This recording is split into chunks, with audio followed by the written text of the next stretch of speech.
Hello students, elective 1 Sanskrit paper 202 પ્રસ્તાવિક વિલાસની આપણે વાત કરી રહ્યા છીએ. ગયા લેક્ચરમાં જગન્નાથની દંતકથાઓ વિશે વાત કરતા હતા, જીવન અને વ્યક્તિત્વ વિશે વાત કરી હતી. આ વખતે એમની કૃતિઓ વિશે વાત કરીએ. કોઈ પણ કર્તા વિશે આપણે ભણતા હોય તો એમનો એક જનરલ ક્વેશ્ચનવાળો ક્વેશ્ચન એક આવે જ કે જગન્નાથના જીવન, સમય અને કૃતિઓ વિશે વિગતે લખો. તો જગન્નાથની કૃતિઓ એટલે કે એમને સાહિત્ય, જો 3-4 રીતે પ્રશ્ન પૂછાઈ શકાય મિત્રો, કે પંડિત રાજ જગન્નાથની કૃતિઓ અથવા તો એમના સાહિત્ય સર્જન વિશે વિગતે લખો. તો જગન્નાથે અનેક પ્રકારના શાસ્ત્ર વિષયો, કાવ્ય, સ્ત્રોત્ર, પ્રશસ્તિ કાવ્ય વગેરે ગ્રંથો રચ્યા છે. એમાં કેટલાક એમના પાંડિત્યની ચરમસીમા જેવા છે. એમનો લેખન ક્રમ અર્થાત કયો ગ્રંથ પહેલો લખ્યો એની કોઈ યાદી નથી, પણ સંભવ છે કે દિલ્હીના દરબારમાં રહેતા એમણે પ્રશસ્તિ ગ્રંથો લખ્યા હોય અને બાકીના મુગલ દરબાર છોડ્યા પછીના અને અભય દીક્ષિત સાથેના સંઘર્ષ પછી, કાશી નિવાસ દરમિયાન અને કેટલાક ગ્રંથો છેલ્લી અવસ્થામાં કે તેઓ જ્યારે મથુરા નિવાસ દરમિયાન લખ્યા હોય એવી સંભાવના છે. ગયા લેક્ચરમાં આપણે કહ્યું હતું કે જ્યારે એમનો સમય નજીક આવ્યો ત્યારે એઓ મથુરામાં નિવાસ કરતા હતા. અહીં એમના પાંડિત્યના ક્રમે ગ્રંથોનો ઉલ્લેખ કરવામાં આવ્યો છે. તો અલંકારના કાલિદાસની બાબતમાં પણ મિત્રો એવું છે કે એમને કોઈ ક્રમ નથી આપ્યો કે ભાઈ પહેલું શાકુંતલ નાટક લખ્યું કે વિક્રમોર્વશીયમ લખ્યું કે માલવિકાગ્નિ. પણ માલવિકાગ્નિ નાટક તમે ત્રણેય નાટકો જો વાંચો તો તમને ખ્યાલ આવી જાય કે ઉત્તરોત્તર જે નાટકોની શૈલીમાં વધારો થતો ગયો છે, સુધારો થતો ગયો છે. એટલે સૌપ્રથમ આપણે જ એને ક્રમમાં ગોઠવ્યું છે કે એમનું સૌ પહેલું નાટક માલવિકાગ્નિ મિત્રમ, પછી વિક્રમોર્વશીયમ અને છેલ્લું એમનું નાટક છે અભિજ્ઞાન શાકુંતલમ. તો અહીંયા જગન્નાથે પણ એવો ક્રમ ચોક્કસ રીતે આપ્યો નથી કે 1 by 1 મેં પહેલું આ નાટક લખ્યું, કે પહેલો મેં આ ગ્રંથ લખ્યો, કે આ સાહિત્યનો લખ્યો, કે આ શાસ્ત્રનો લખ્યો, કે ગંગાલહેરી પહેલી લખી. આવું કોઈ સ્પષ્ટતા એમને એમના ગ્રંથોમાં ક્યાંય કરી નથી. તો આપણે જ વિદ્વાનોએ, એમના પછી થયેલા વિદ્વાનોએ જે ગ્રંથ બેસાડ્યો એમાં કહે છે કે અલંકાર ગ્રંથો. તો રસગંગાધર આ સાહિત્યશાસ્ત્રનો ગ્રંથ છે. રસગંગાધર એ સાહિત્યશાસ્ત્રનો ગ્રંથ છે અને આ ગ્રંથમાં પંડિત રાજે કાવ્યનું સ્વરૂપ, એનું કારણ, એના ભેદ, એના રસભાવ વગેરેની ચર્ચા, વળી ગુણ વિવેચન, અલંકારોની ચર્ચા, શબ્દશક્તિ વગેરેની ચર્ચા કરી છે. આપણે મમ્મટ વિશે પણ ભણી ગયા છીએ. આ બધું જ મમ્મટે પણ કાવ્યનું સ્વરૂપ આપ્યું, એના કારણો આપ્યા, એના ભેદો આપ્યા, રસોની વાત કરી છે, ગુણ વિવેચનની વાત કરી છે. અને ત્યાં પણ એ રસગંગાધર વગેરે વિદ્વાનોએ પણ કાવ્યની વ્યાખ્યા કોઈ એક વ્યક્તિ આપે એટલે બાકીના વિદ્વાનો ન આપે એવું ન હોય મિત્રો. ઘણા બધા વિદ્વાનોએ કાવ્ય વિશેની વાત કરી હોય તો કહે છે કે રસગંગાધર એ સાહિત્યશાસ્ત્રનો ગ્રંથ છે અને આ ગ્રંથમાં પંડિત રાજે કાવ્યનું સ્વરૂપ, એનું કારણ, એના ભેદ, રસભાવ વગેરેની ચર્ચા કરી. એની સાથે સાથે કાવ્યોના ગુણોને વિવેચન કર્યું, અલંકારોની ચર્ચા કરી, શબ્દની શક્તિઓ કે જે 3 પ્રકારની છે એની વાત કરી. આ બધી કે છે કે પંડિત રાજે આ ગ્રંથ 5 પ્રકરણોમાં રચ્યો હતો. એનો આ રસગંગાધર નામના ગ્રંથને એને 5 ચેપ્ટરમાં વિભાજિત કર્યો હતો, પરંતુ અત્યારે માત્ર ને માત્ર એના 2 ચેપ્ટર મળે છે. રસગંગાધર એટલે કે રસરૂપી ગંગાને જેને ધારણ કરી છે એવા કોણ? શિવ. રસરૂપી ગંગાને ધારણ જેણે કરી છે એવા શિવ એ 5 મુખવાળા હોવા જોઈએ અને એથી જ પંડિતરાજ એવા જગન્નાથે આ ગ્રંથને 5 ચેપ્ટરમાં બનાવ્યો હોય એમ લાગે છે. હવે તમારે પરીક્ષામાં આવી રીતે જ્યારે આવે મિત્રો, દરેક કૃતિ પહેલાં આપણે અલંકારના ગ્રંથો લીધા છે, તો એમાં 2 છે, એક રસગંગાધર અને ચિત્રમીમાંસા ખંડન. તો સાહિત્યશાસ્ત્રના ગ્રંથ હોય તો 2-4 વાક્યો, કેટલા ચેપ્ટર છે, એમાંથી અત્યારે હાલ કેટલા ચેપ્ટર મળે છે, એવા 4-5 વાક્યો તો એમાં લખવા જ પડે, દરેકે દરેક કૃતિ અને ગ્રંથ વિશે. તો જગન્નાથે કહે છે કે પોતાના જ રચેલા ઉદાહરણો એમાં મૂક્યા છે. ક્યાંયથી બીબાઢાળ ઉદાહરણો લીધા અને એને એના ગ્રંથમાં મૂકી દીધા એવું નથી.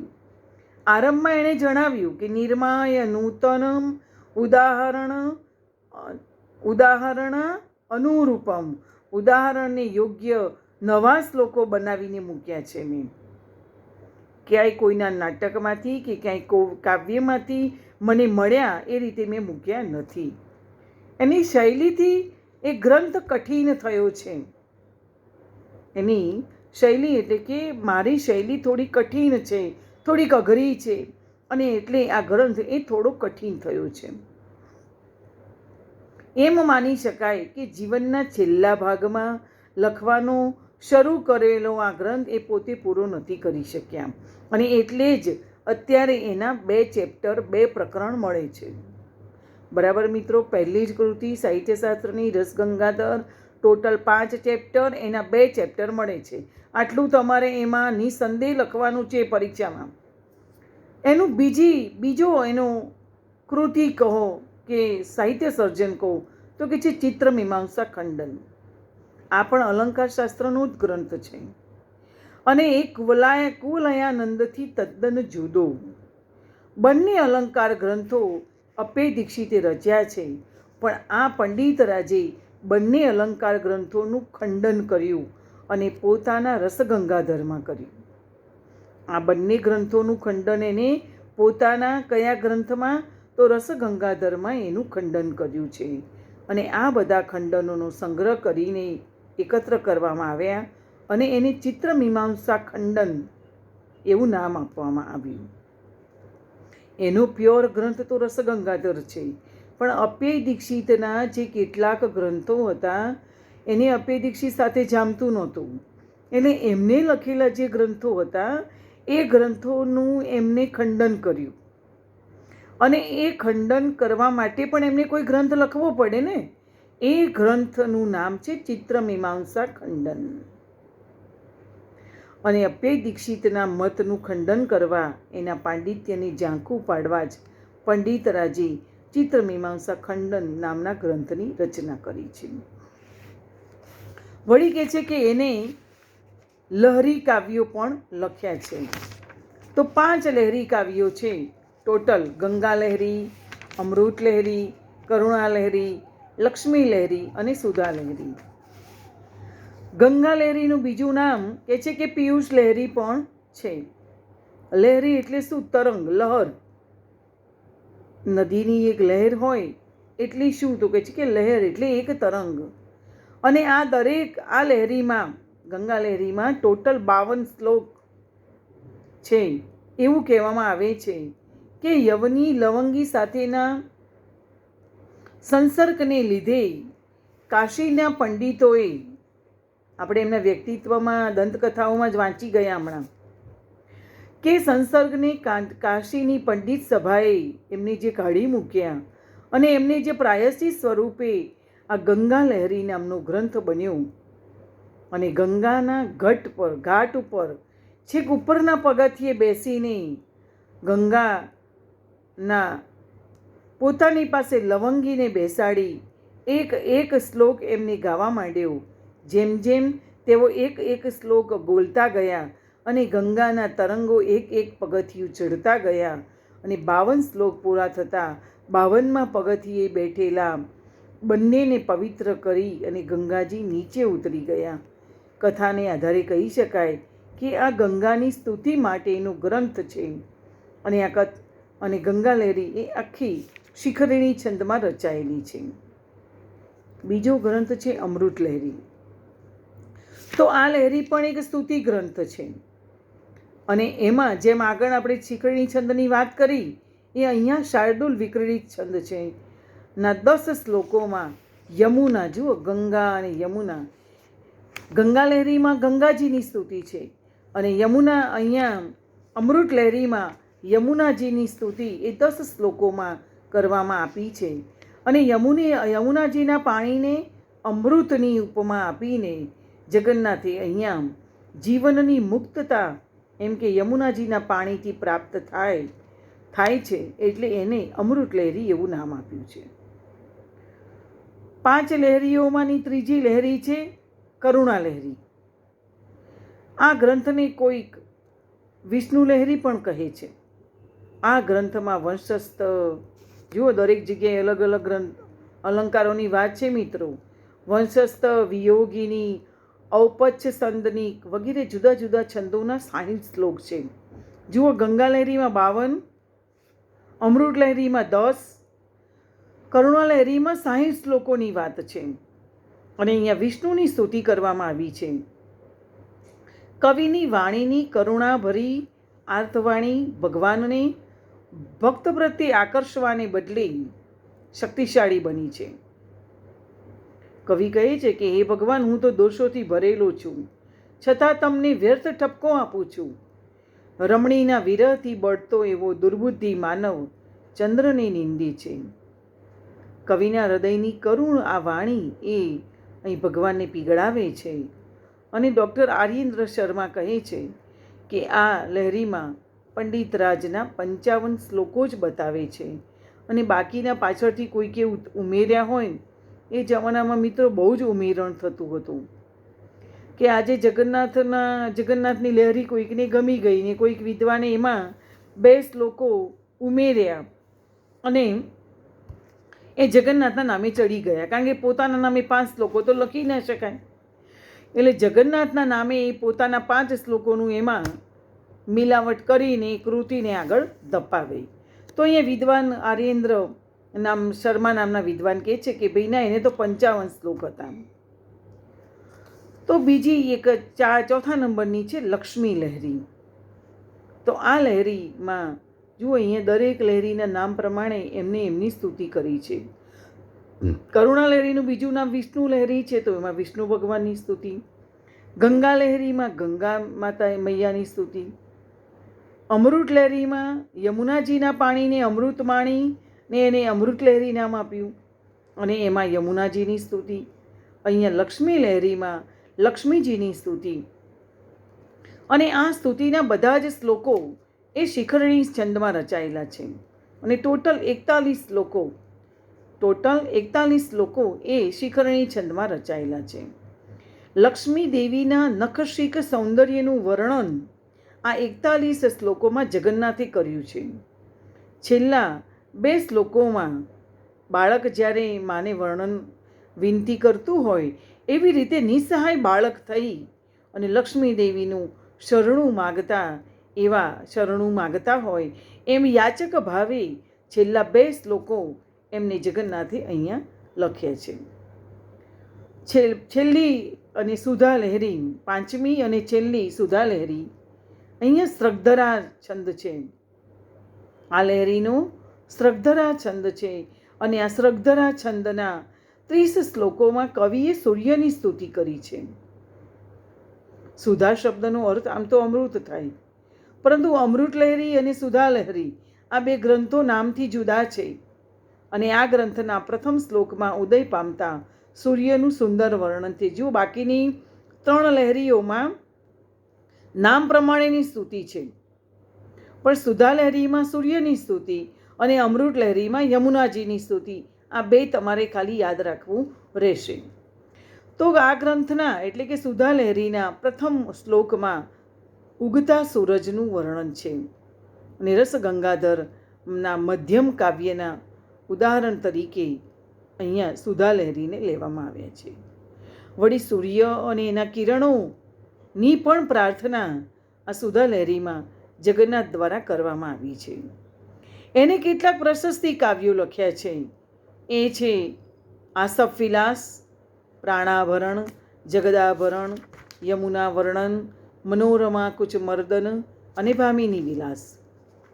આસવવિલાસ એ આખ્યાયિકા ગ્રંથ છે અને પ્રાણાભરણ એમાં પ્રાણ નારાયણની પ્રશસ્તિનો આ ગ્રંથ છે. કૂચબિહારના રાજા પ્રાણ નારાયણની પ્રશસ્તિનો આ ગ્રંથ છે. જગદાભરણ પંડિતરાજ જગન્નાથે રચેલી 3 પ્રશસ્તિઓમાં આ ગ્રંથ દારાશિકોની એ પ્રશસ્તિ રૂપે છે. પરાંજપેના મતે કે છે કે આ કાવ્ય ઉદયપુરના નરેશ જગત નારાયણની પ્રશસ્તિમાં પણ રચાયેલું છે. યમુના વર્ણન પ્રશસ્તિ કાવ્યોમાં ચોથું એ યમુના વર્ણન નામનું ગ્રંથ છે અને આ ગ્રંથ ગદ્ય અને પદ્ય બંનેમાં છે, પણ હજી સુધી આ ગ્રંથ એ પ્રાપ્ત થતો નથી, અપ્રાપ્ય છે. માત્ર રસગંગાધરમાં આવતા ઉદાહરણો દ્વારા સમજાય છે કે આ પંડિતરાજ જગન્નાથનો યમુના વર્ણન નામનો ગ્રંથ છે. એ આ પણ એક આખ્યાયિકા છે. એનું ગદ્ય પ્રસાદ ગુણયુક્ત છે. બીજું એક પ્રશસ્તિ કાવ્ય છે મનોરમા કુચ મર્દનમ. આ ગ્રંથ જગન્નાથનો આ ગ્રંથ એ થોડી મહેનત માંગી લે એવો છે અને આ વ્યાકરણ વિષયક, વ્યાકરણ ઉપરનો જ એક આ ગ્રંથ છે. સિદ્ધાંત કૌમુદીના રચયિતા ભટ્ટોજી દીક્ષિત જે વ્યાકરણ ગ્રંથ પ્રૌઢ મનોરમાની આ ખંડનાત્મક ટીકા છે અને પંડિતરાજના જ્ઞાન વિશે કોઈ મત નથી. જો કે આ ગ્રંથ પણ અપ્રાપ્ય છે, છતાં વારંવાર વ્યાકરણશાસ્ત્ર સાથે પંડિતરાજના આ ગ્રંથનો ઉલ્લેખ થાય છે. એથી એને આ ગ્રંથ લખ્યો હશે એવું સિદ્ધ થાય છે. છેલ્લું પ્રશસ્તિ કાવ્ય છે ભામિની વિલાસ. જગન્નાથની કૃતિઓમાં આ ગ્રંથ સૌથી વધારે સુપ્રસિદ્ધ છે અને આનું નામ પંડિતરાજે ભામિની વિલાસ કેમ આપ્યું એ વિષયમાં કોઈ ચોક્કસ કથા નથી, પણ અમરકોશના શબ્દાર્થના આધારે કે છે કે ક્રોધ કરનારી સ્ત્રીને એ ભામિની કહેવામાં આવે છે અને આ ગ્રંથ ગુસ્સે થયેલી સ્ત્રીને પ્રસન્ન કરવા રચેલા કાવ્યોનું સંગ્રહ. ભામિની વિલાસ એટલે ગુસ્સે થયેલી સ્ત્રીને પ્રસન્ન કરવા માટે લખાયેલા અથવા તો રચેલા કાવ્યોનું સંગ્રહ એવો થાય છે. એટલે કે પેલી યવન કન્યા જે લવંગી છે એ કોપવાળી, ગુસ્સાવાળી હશે અને શૃંગારનો વિલાસ એમને આ ગ્રંથમાં પ્રગટ કર્યો છે. પણ આ ગ્રંથમાં એ પાછા 4 વિલાસો છે. એક તો આપણે જે ભણી રહ્યા છીએ પ્રાસ્તાવિક વિલાસ અથવા તો અન્યોક્તિ વિલાસ, બીજો શૃંગાર વિલાસ, ત્રીજો કરુણ વિલાસ, ચોથો શાંતિ વિલાસ. આ 4 વિલાસના વર્ણનો જોતા લવંગીના કોપનો સંભવ ઓછો છે. પંડિતરાજ જગન્નાથના નામે આમ તો અનેક ગ્રંથ ચડ્યા છે, અનેક જગન્નાથો થઈ ગયા અને એમણે જુદા જુદા ગ્રંથો લખ્યા. એનો ઉલ્લેખ સામાન્ય રીતે નીચે છે. શશિસેના, પંડિતરાજ શતક, રતિ મન્મથ નાટક, વસુમતી પરિણય નાટક, અલ્લોપનિષદ. આ બધા કહે છે કે પંડિતરાજ જગન્નાથના ગ્રંથો છે એવું કહેવાય છે, પણ કોઈ પ્રમાણ નથી કે આ એને જગન્નાથે જ લખ્યા હોય.